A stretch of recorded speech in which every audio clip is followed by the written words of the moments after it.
Regarding Men, Episode 37. Destroy a Man Now. Well, hello there for another stimulating discussion, we hope, regarding men. I think I've lost track of what episode this is, but we'll figure it out. We'll fill in the blank later. And I'm 37. Janice Fiamengo. I'm the author of the Fiamengo File and of No Joke Janice. I'm here with the incorrigible Paul Elam. That's true. And author of An Ear for Men and A Voice for Men, and with the invincible Tom Golden, author of Men Are Good. Men are good. And we're discussing today a phenomenon, a book on the internet, available at Amazon until some time ago. It's now been taken down. And it is called How to Destroy a Man Now, which the acronym is DAMN, Destroy a Man Now, a handbook. It purports to be a step-by-step handbook of how women can destroy the patriarchy one man at a time by taking them out through allegation. And this book goes through how this can be done using the internet. It talks about websites where you can post allegations against men. It actually gives examples of the kinds of things one should say in one's allegation. It outlines the relationship between the allegation, how it is then spread and given credibility by the media, why the media are interested in doing this, because it makes money for them. It brings eyeballs to sites and viewers to programs.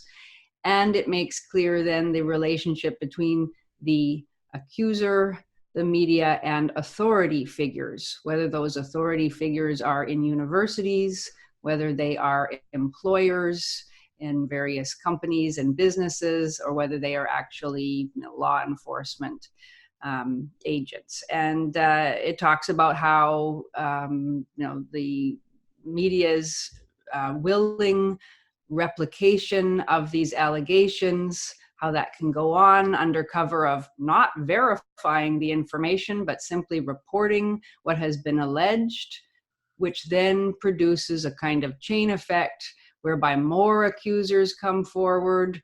The accusation is repeated over and over again. It's repeated in such a way that it gains credibility. Eventually, most people come to believe that there must be some truth or even total truth to the allegations. And then ultimately, various authority figures feel compelled, whether by emotional affiliation or simply by a sense that, in the case of an employer, that they have a duty to act. They do actually have a legal duty to take steps to prevent harassment or exploitation or abuse in the workplace. So eventually authorities act to fire the man from his job, or to expel him from school, or certainly to make sure that he's never promoted, never put in a position of power, and in various ways disgraced, disempowered, and marginalized in public life, and how this is often permanent. It's a really compelling, horrific read, because it proves how very, very easy it is to do this with a couple hours of work. You don't have to be a great writer. You don't have to be particularly intelligent or knowledgeable or cultured or anything. And you certainly don't have to be a powerful woman, but you can do it by utilizing these websites. And as long as you're willing to stick to your victim story, well, you can do it anonymously. Of course, that's the other point that is made. You don't actually have to come forward and reveal who you are. There are all sorts of ways to ensure that your identity is never known. So you can make these allegations with no fear of any pushback or any kind of negative publicity being associated with your name. So that's what it is. About a 50-page book. Very well written, vividly illustrated with specific anecdotes and very specific instructions about how the whole process unfolds.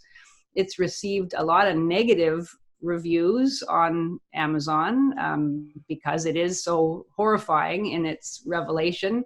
But we believe that it was written not as a feminist primer, not by a feminist, but from somebody on our side wanting to expose the reality of how our justice system has been completely corrupted, how our whole society rather really has been completely corrupted by our credulity, our willingness to believe allegations without one iota of evidence, and our more than willingness to just allow men's lives to be destroyed.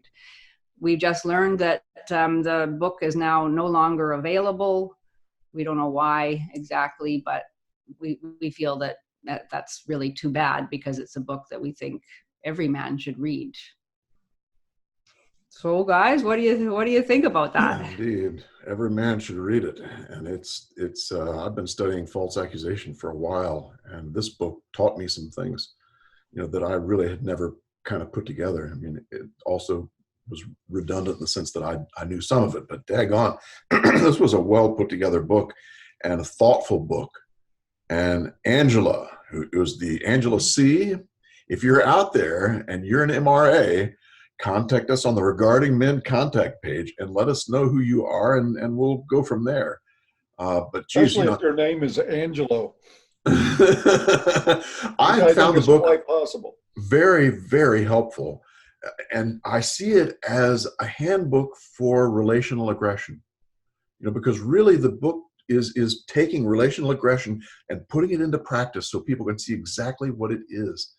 And it's just, it's disheartening to read. It's sad because you look at it, you go, oh no, that's exactly how it's done.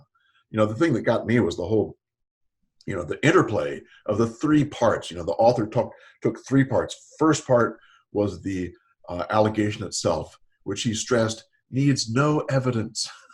You don't need evidence, just make an allegation. And the second part was the media, Mary Media, I think he called it. Mm-hmm. The media who comes in and then repeats the allegation.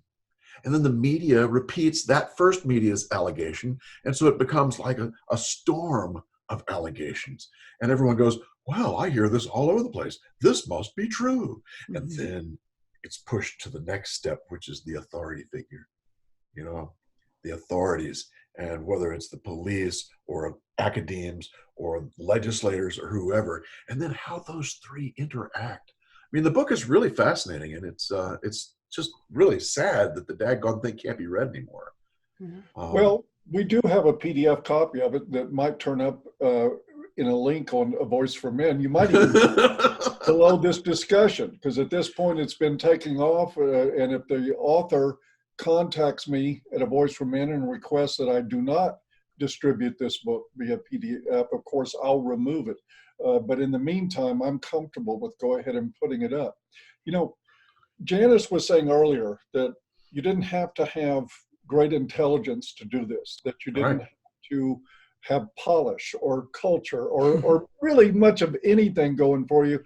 And the thing to add to that is that you don't have to be truthful. Exactly. All you have to be is a woman accusing a man. And that's why, for me, this book stands out as just the perfect description of female power, of just how much power these so-called powerless women in our society have to absolutely disrupt and destroy somebody's life with no truth behind them, with no evidence behind them, not even their name behind them. Right. I mean, how much more powerful can a class of people get than to be able to do this? And it's out there right in public view and wide open, yet we still live in a culture that sees women as victims and men as perpetrators, men as powerful, women as powerless, guys as having the game rigged in their favor. Mm-hmm. And of course, every once in a while we pluck a news story out of the stream of news stories out there about a guy killing himself because he was falsely accused. Yep. And of course, nothing happening to the accuser. Yes. That's why I think I assume with all the low ratings Now, I know that one person that happened to be an MRA went on a personal campaign of sorts to try to undermine this book and get it taken down. But Amazon doesn't remove books on one person's say-so. I am guessing by all the low ratings that there were multiple complaints. And I guess I understand the nature of the complaints, but just from my personal perspective, I want to say, folks, don't do that. We're not book burners in the men's movement. We're not censors. We believe in allowing free speech, allowing people to have their say, and it's always instructive. Yep. I mean, no matter how, Big Red, whoever, no matter how idiotic or virulent they are, if we let them talk, they make our case for us. Exactly. And I wish there hadn't have been so many complaints. I wish that Amazon would reconsider and put the book back up. Me too. Yeah, I agree. I really wonder, because Tom, you had said this before, I think when we were talking about it briefly before, that it's possible, I suppose, that the book was taken down because of complaints by men. I know that I've been contacted by a number of men who are very angry. They didn't even read the whole book. They figured this is a sincere handbook outlining the way that men can be destroyed, and it's terrible, and it shouldn't be allowed to exist. But I wonder, because Amazon is not exactly super worried about men. Exactly. Especially men protesting, the violations of their rights and the smearing of their reputations. So it made me wonder whether maybe really it was taken down by some feminist organizations complaining about it. I really wonder, saying that this smears the Me Too movement. Yes. That any person really reading the whole book through can't help but see that it's an expose of Me Too. It's making the point that Me Too is all about power. Me Too is about using women's power in a gynocentric society and using that to destroy innocent men. The book does make the case that you don't have to have any evidence that this is what women have always done. And now they're able to do it on steroids, so to speak. And so I wonder whether maybe that's what, and I also found it interesting that the book was never reviewed, as far as I can tell, by any feminist publication, which I would think they would if they assumed it was a real book written by a feminist, empowering women to give voice to their victimization and to accuse those abusers and exploiters out there. As far as I could tell, it was only discussed on PJ Media, which is a kind of right-leaning, centrist kind of news site, by our friend Dr. Helen Smith, maybe when it first came out, and she wasn't sure whether it was satire or not. She, like us, was appalled by it because it shows how easy it is to get away with this kind of campaign. And she actually recommended it not be bought because I think she wasn't sure, whether it was real or not. She didn't like the idea of the person who would write such a thing making a huge profit off it. But anyway, so I really wonder whether maybe women got wind of it, feminists got wind of it and said, whoa, this shows our hand far too clearly. Exactly. And it also fits in pretty well with the idea that in the future, if they want to take down books on men's issues in similar fashion, they can point back and say, look, we did the same thing to this book. Right. Here's our example of our balance. Yeah. Yeah, right. Taking down a piece of satire or whatever you want to classify this as. And I did read through it, and there's no way I can believe that this was written seriously by a woman advising other women how to destroy men. This is somebody who is acknowledging the amorality that runs right through the center of movements like Me Too. Well said. And how they're furthered based on lies and on the sheer power of accusation, Yes. which again sort of disappoints me. Of all the people who were critical of it on Amazon did not seem to get that. They seem to take it literally. Right. Mm-hmm. Yeah. Yeah. Yeah. You know, one of the things I liked about this book too was the middle part where he says, if you don't believe this, here's a list of names. Yeah.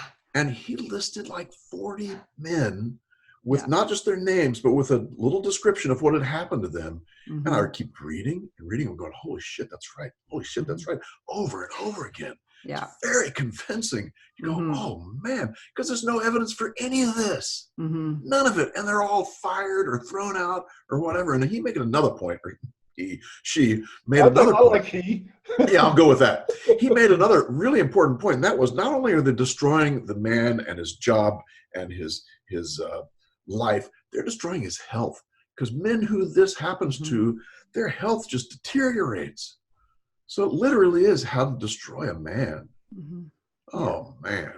Yeah, and as the handbook also says at the end, this is also about destroying men in general, because there's one point in the conclusion, I think, where the author says that this is so successful that men are now becoming synonymous with rapists, harassers, abusers, exploiters. So the entire male sex is being smeared by these kinds of allegations. Yes. And I mean, it's pointing to patriarchy at the very end too, saying this is how we destroy patriarchy. Right. Nudge, nudge, wink, wink. How obvious that was. Yeah, he said at the beginning too, you know, girls, this is the way you can destroy patriarchy, by your strength of communication. And I'm thinking, oh my God. Yeah. You know, the other thing that caught my eye with this was that it really does kind of encapsulate all the different feminist things they've done. Think about domestic violence. Same freaking thing. They put out allegations over and over and over again that men were the problem and women were the victims. The media ate it up, you know, just ate it up until, and then they go to court, and who do they get? They get these experts to come in, the authority to say, well, look at this newspaper and this article and blah, blah, blah, blah. And it's the same thing. It's the exact same pattern. I think you can look at almost everything the feminists have done and you see the same pattern. Wage gap, everything. Education. They're so successful at it that you hear all these, I think we've referred to them in the past as zombie talking points. Yes. And these zombies don't even die with a headshot. They live on. Yeah. But they're so successful at it that you hear these zombie talking points echoed all over Fox News. Yep. Yeah. It's like it's every place. Everybody's trying to out-feminist each other. And that was a good point he made too, and that was that the media makes money on these.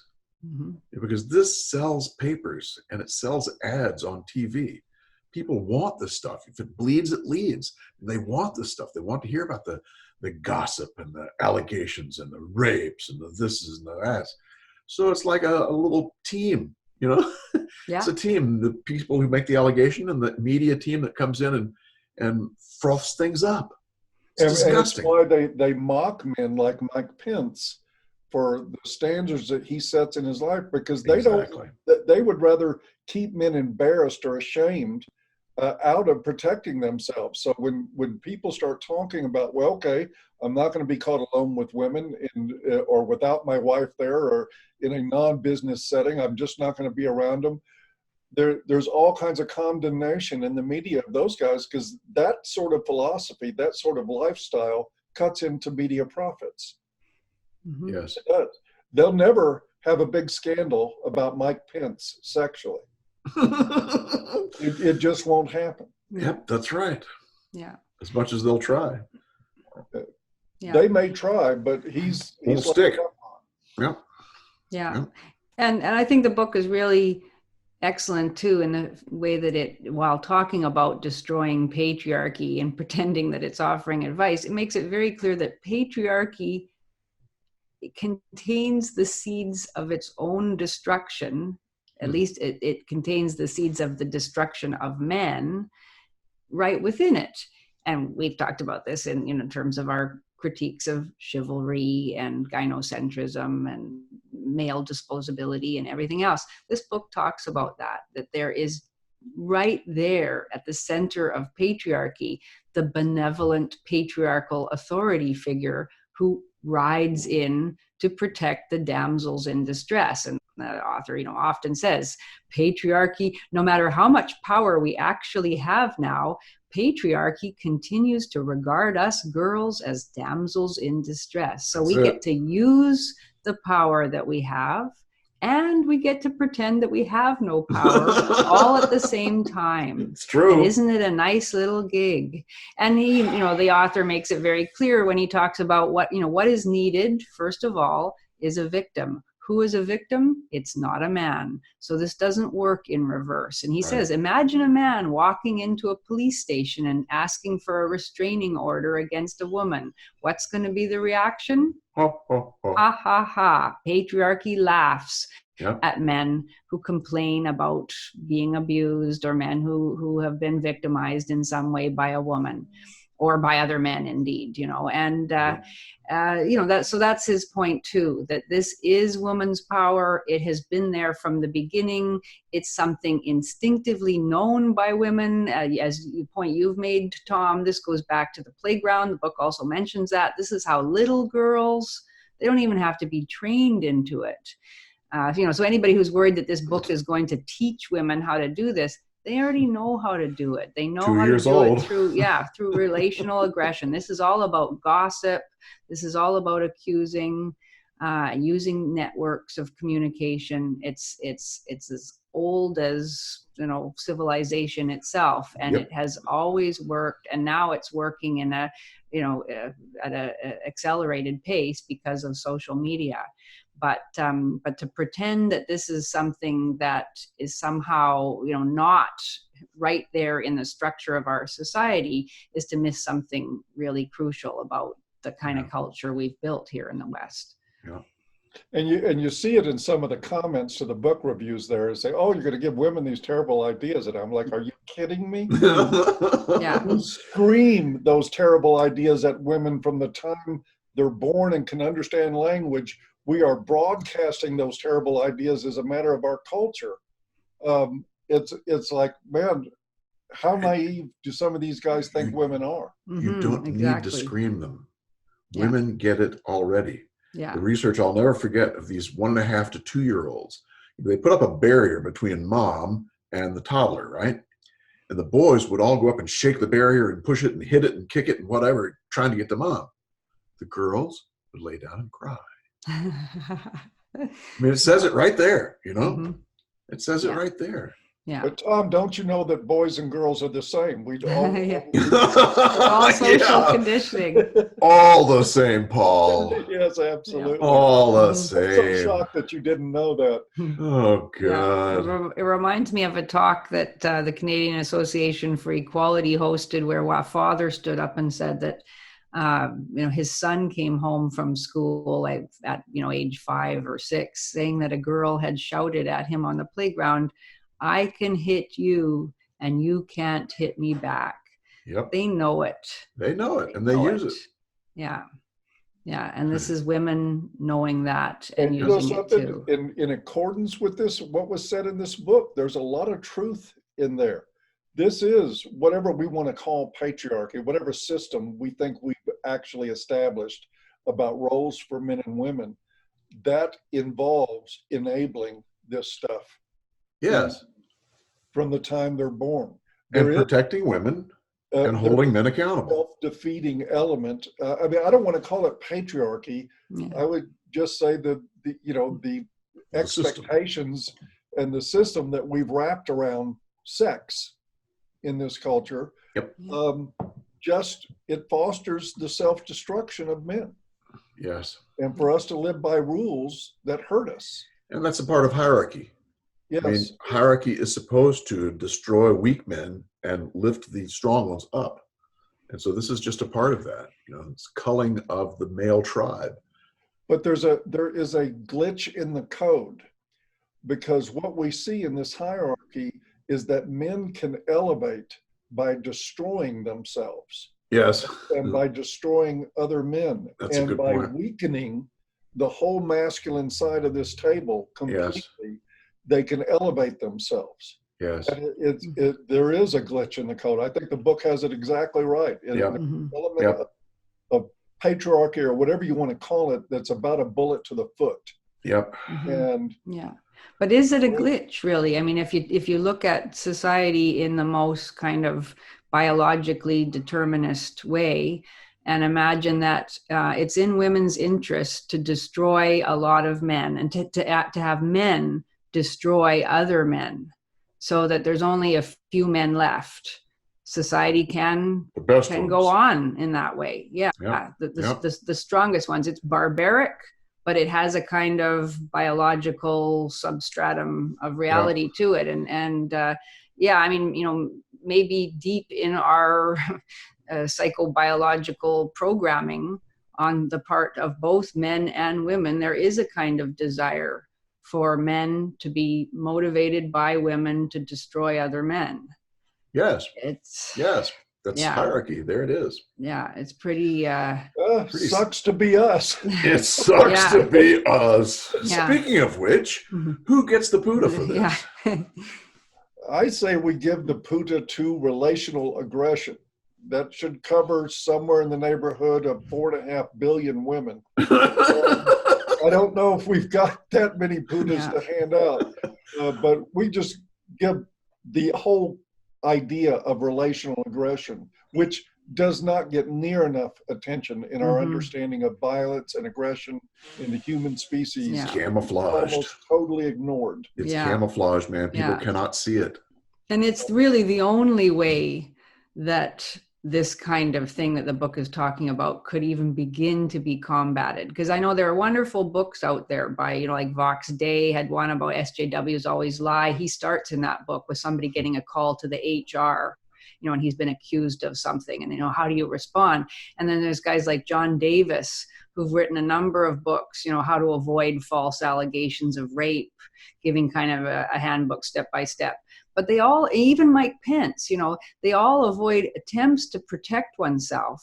But ultimately, there is no way of protecting oneself against a false allegation, because you can be squeaky clean, but somebody can still allege that unbeknownst to anybody else in this one split second, while you were passing a woman in Waterloo Station, you know, in the British Underground, Mark Pearson, even as you were talking. Yeah, you know, anybody can allege the most bizarre and outlandish thing. It might only have happened in 2 seconds. They can allege it, and you can be hauled before the police and have your life turned upside down for years. It doesn't matter how you lived your life. It doesn't matter. It doesn't matter if it was caught on video showing that it could not have happened. So you know, there is no way. That's the sad reality. There is no way to protect yourself in this culture that tends to believe women and to want to destroy men. So the only way is to really raise awareness about relational aggression, so that we start to be a little more suspicious about it. But it's really hard because nobody will talk about it. As you say, it's denied and ignored. It's crazy. How about the humanitarian? We can help. I would add one more thing to that, if you don't mind, Mr. Golden. We can help reduce risks for men. I mean, you can't eliminate risk. You're right. You could be passing some nut job on Waterloo Station, and next thing you know, the cops are kicking down your door at 2:00 in the morning. Oh boy. Which happened to Mark Pearson. Yeah. But by adopting sensible rules, and, you know, I live by them now. At 62 years old, I live by them in my life. I don't get alone with women I don't know for anything. Yep. Period. Yep. It just doesn't happen. Yep. And I think that does help some. I think it helps, It doesn't put Teflon on you. But it's better than going willy-nilly into life assuming that everybody you meet has good intentions, and that the truth will prevail, which is men are suicidal with that stupid idea. Oh, I'm going to tell my side of the story and the world's going to understand. No, it's not. It's going to believe her. Every time. And she will make up the story that you chased her up an elderberry tree and raped her there at the very top thin branches. Yep. And something physically impossible, and the world will go, you bastard. It's true. Sad but true. So anyway, you were saying the humanitarian award. Yeah, who gets that one? I'd say that we give it to Alejandro. I think so too. Yeah, let's give it to Angelo or whoever it happens to be whoever Angela. actually wrote that book. actually wrote this book. It is What if it's a feminist? book. It's It not. really does want to destroy men. It isn't. I'm 100% Oh sure. my. 100% sure. Yeah. There's no way a feminist would ever write this. So Angela, use the contact page on regardingmen.com. We will keep your identity secret between the 1, 2, 3, 4 of us, and let us know, because you did a nice book, man. And very we well salute done. you. It is it is very well done. Best expose on women's power and on gynocentrism I think I've ever seen. Yeah. In 50 and very brief too. Short It's not pages. It's not a long read. It's quick and good. Well written. Yeah. So that's it. Are we good? That's it. Yeah. 1 humanitarian award and 4.5 billion putas. That's a lot of putos, man. I don't know what we're gonna do with that. Very sad. We'll have to figure a way. Okay. All right. You all take care. We'll see you for the next one. Take care. Bye-bye. Bye-bye.